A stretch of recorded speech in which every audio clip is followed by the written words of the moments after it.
Well, thanks again for a wonderful, great first week of school. Our best year started with our best first week, and we're going to build upon that for the rest of the year. Our best second week is coming up.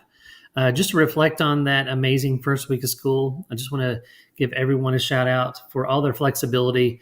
I know that we are working on building routines and procedures in the classroom, but it's kind of hypocritical on that first day because nothing is routine about the first day of school when we're interrupting class for tagging, we're practicing for dismissal, and then dismissal starting early in the day. Of course, that improves as the year goes on.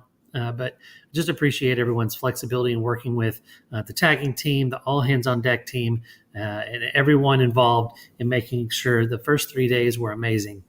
A couple special shout outs. We just want to say thanks to the office staff again for their amazing hard work. That first week of school planning goes all the way back to July.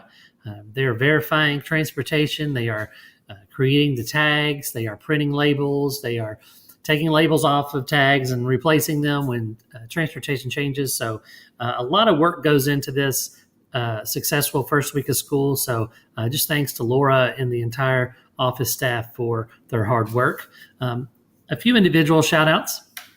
Do want to thank all the folks that have come in new to Greenwood. You all have hit the ground running and doing some great work. And I want to thank all of our returning staff who have provided support and mentoring and answered questions and just made them feel welcome to the Greenwood family. Special shout out to Rachel Joels. I just want to say thanks to her for during the first three dismissals. She always would do whatever I needed her to do. I'd have her run and check tags, and I'd say, "Oh no, wait, do this for me." And she was always Johnny on the spot and did things perfectly. So I appreciate Rachel for that. And also, I have a lot of folks that are in some different roles this year. I want to thank Tiffany Tolbert for working really hard and being prepared to take on this behavior coach job.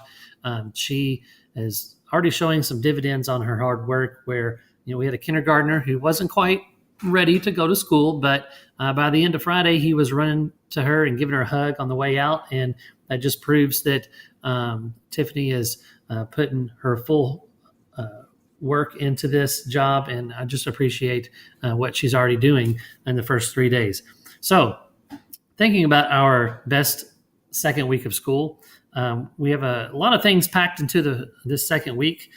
So just follow along here on the Monday. Jeff Lynch and I will begin power walks. That is just our walkthrough tool. Using it in the second week, we can kind of start seeing a baseline of some walkthrough data, kind of see where we are with the Fundamental 5 in our classrooms. It's really just for us to, build up towards where we want to be by the end of the year. A lot of this during the first half of the week is going to be Mr. Lynch and I calibrating our walkthroughs, going into the same rooms at the same time, making sure that we are agreeing on what we see during our walkthroughs. So if we come into your classroom, no worries, just keep doing what you're doing. And we're just collecting some walkthrough data through our power walks. On the 21st, our first staff meeting of the year, it'll be after school in the library.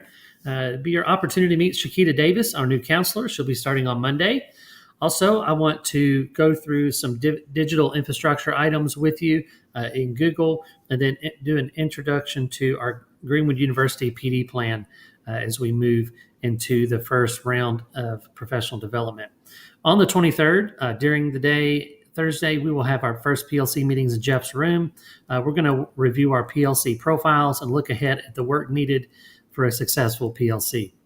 And then Thursday afternoon, our ILT team will meet after school. The instructional leadership team, we will be working on looking at equity data and developing a draft for our equity plan. If you are interested in attending this meeting, it is open to anyone in the building. If you have expertise in this area or if you want to be a part of creating this equity plan, please stay after school on Thursday. I'd love to have you on the team. Also, in terms of dismissal, Monday we'll continue our first of the year dismissal procedures. We will not do a practice, but we will dismiss at the end of the day, just like we have been. Just make sure that your students have their backpack tags on their backpacks as we get to the end of the day. Tuesday will be a regular dismissal day, and this is what will happen. Get your students prepared around 3:40 so that we're ready to walk out the door. The announcements will come on, and we will call car riders. Once they're in the gym, we'll call second run pink to the library, second run orange to the art room. Once they're settled in, we'll call walkers and daycares to the cafeteria. And then finally, we'll call the teachers to begin walking bus riders to the front circle. When we call you down, we'll start with Lazaro and Hannon and Ackerman and Logston, and they will make their way down, leading their classes down the hall, and everyone will fall in line right behind them. At the front doors, you take your class right around the circle, dropping them off at the correct bus. Each bus will be labeled with a magnet on the side to show you what bus it is. Sometimes those numbers change or the drivers change, but we will be aware of what bus is pink or purple, blue, green, gray, yellow.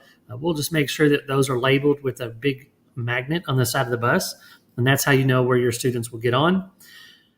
During the day, if the weather cooperates, we'll put some cones out with some signage so that you know where the buses will be when you come out, and you can do practice during the day on Tuesday on how you walk around that circle. If you need any questions, anything at all, just please ask, and we'll help you with that dismissal process. Some challenges this week. Continue to build that strong learning culture in your classroom.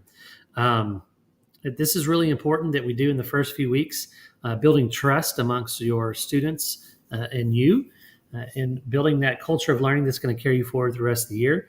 Make sure every student has a sense of belonging. Sometimes we reach out to the ones that we think are going to have the most trouble in our class sometimes. And then we have our students who may be extroverts and are excited about school. But then there's a group of students that sometimes kind of become wallflowers and they fade into the background. We have to make sure that we are including them and give them a sense of belonging and building those relationships with all students. Just some food for thought. Also, as we move into PLCs, here's our 3 big ideas I want you to think about as we begin our first PLC meetings on Thursdays. We just want to make sure that every decision you make ensures students learn, that within your team you're building a culture of collaboration, and you're always focused on results. So as you move into our formal PLCs on Thursdays, that will of course blossom into those informal PLCs you hold during the week. These are 3 things that you all should live by. So that is all I have this week. So I look forward to seeing everyone on Monday, and we have our best second week ever.